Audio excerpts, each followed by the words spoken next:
Hello Anthropods! Welcome to part 6 of my Minecraft tour video where we will be going to new heights today in my world. We're just going to hop right over here to my little pad and press the button. Oh, and activate the flying machine.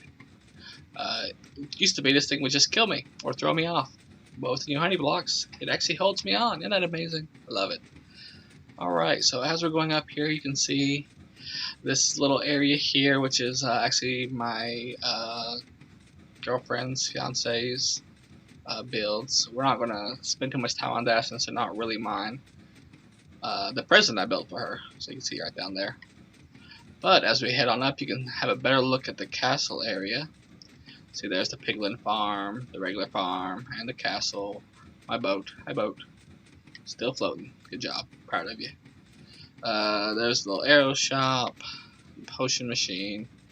Yeah, you've seen all this stuff if you've watched the previous videos. If not, go back and watch them. Hey, why not? But let's see where we're headed to. We're flying up to the floating crystal. For some reason, even though the beacon is supposed to head to the top, it doesn't quite make it. It doesn't want to load. I think that's just a Bedrock thing. Hope they fix it one day. But it still looks pretty cool. A giant floating crystal in the sky. And we are almost to the top here. Yeah, flying machines aren't terribly quick, but it is working. So can't complain about that. So here we have some pillars. I'm thinking eventually I'll put a chest here as kind of a reward for players that fly up here. Kind of see that. Doesn't look like it, but that's all glass all the way down, so you could see in theory, although not in practice. Let's take a look off the side here for a great view. Beautiful, beautiful. And I think next we'll go to an even higher spot, which is that tower over there. Now that tower goes all the way to Bedrock and all the way to the build limit. So let's start at the bottom. We're going to fly over. Here we go. Oh yeah, you can see, basically digging it down, I used a lot of that bedrock to build it. And then just what I had saved up. I never throw anything away. I keep everything and use it one way or the other. Let's take a look over the edge here. Yo, look at that. It goes all the way down. Oh no! I'm gonna die! Nah, just kidding. We got some safety measures in place that keep me from getting squished by accident.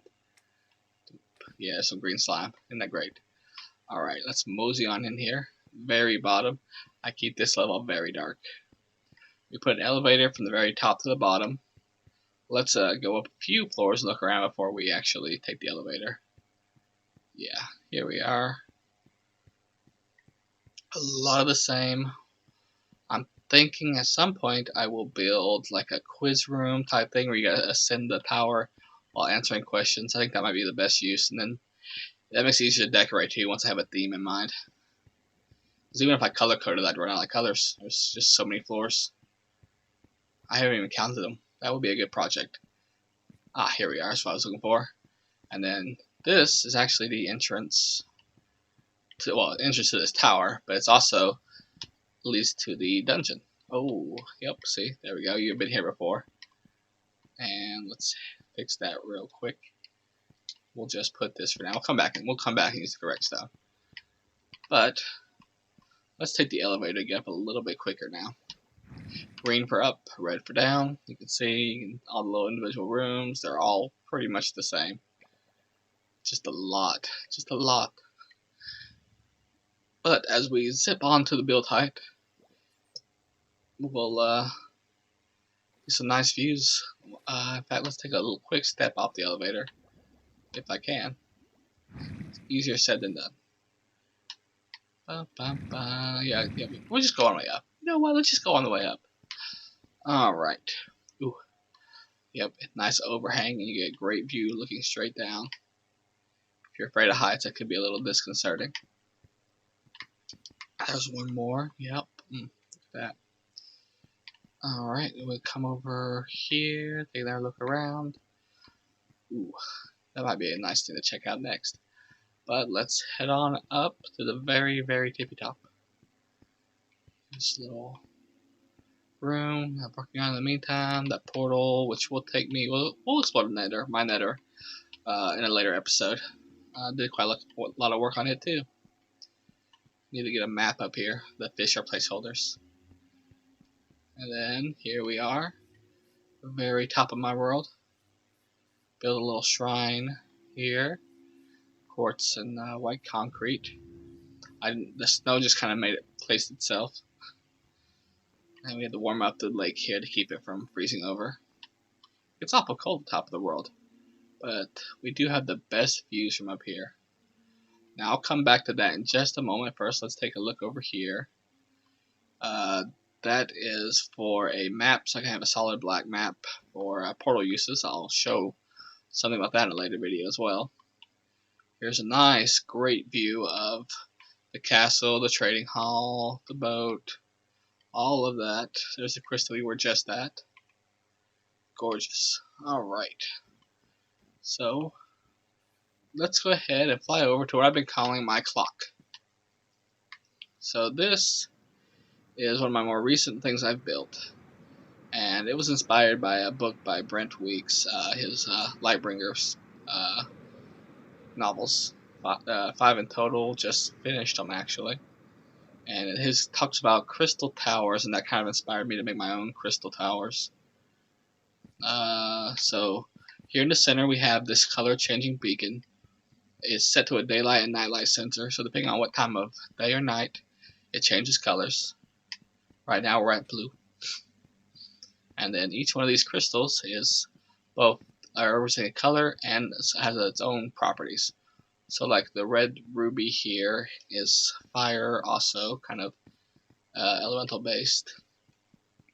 Orange over here is like the earth crystal, and we do have a little trick I can do with it. Let me go ahead and turn it on. In fact, let's jump to where it's turned on. Alright folks, I went ahead and did the quick fix for my orange crystal here, so now you can see it in action.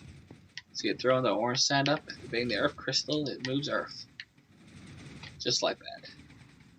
And it wasn't too hard to fix, I just broke it. There was just a block broken at one spot, and it was an easy repair. You can see it in action down here.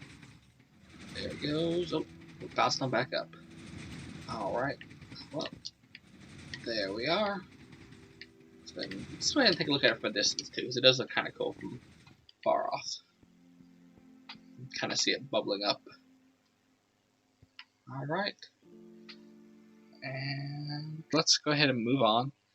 The light, or the yellow light tower, is just supposed to be a straight light beam and very bright, which it definitely is very bright, especially from a distance. You can see it pretty much anywhere around. The green is kind of the life growing sort of green gem power, wild naturey stuff.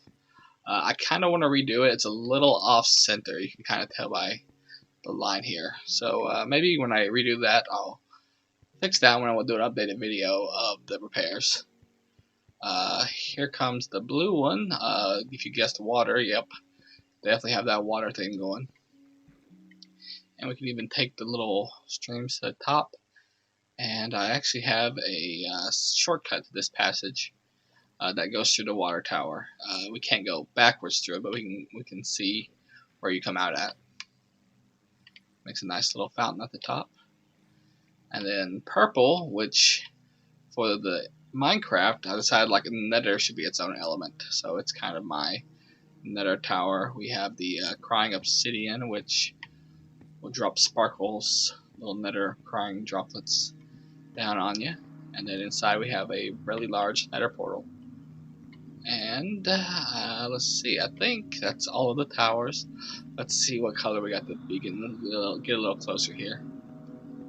It looks like we're in a transition period between, yeah, we got like green and, oh, there it goes. Now it's switching over. And so in that case it should turn, I believe, red here in just a moment. Let's see. Where is, maybe yellow, actually, now I think about it, since it's delaying a little bit. But you know what, let's go ahead and take, oh, orange. Ha! It's wrong on both accounts. Let's take a look at that, some of the inside workings.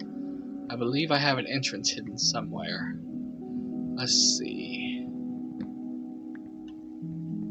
Definitely not where I thought it was. We have the daylight sensors, a little bit of lighting, and well, I guess this will have to do for our entrance, won't it? Or better yet, let's just pop right here. Oh my. Or not. Alright, well, this is a slight problem. I'll get right back to you. Alright, and we're back. So I found my little way in. Let's hop on down. Here we go. So, the tricky part to this is making it so that only one of these little things extend at a time. Because daylight sensors work really strangely. So what we have is the sensor that gives the red sun signal, different strength depending on what time of day. So this picks it up, and this little circuit here cancels out the signal whenever it gets to a certain point. So as the signal grows, powered, and then when it gets to here, this one shuts off this stream. Technically, it deducts the power from with this one from that one. So only the ones you want at the right time of day will be on. Still not a perfect machine, but I think it's just the limitations they have from daylight and nighttime sensors.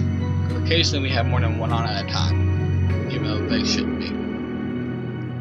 That is the machine. Let's go ahead and head back out of here. And that's already been the 3 big structures that I haven't shown you guys yet in this area. I think next time we will move on to the Nether, and we'll show you what I have built there.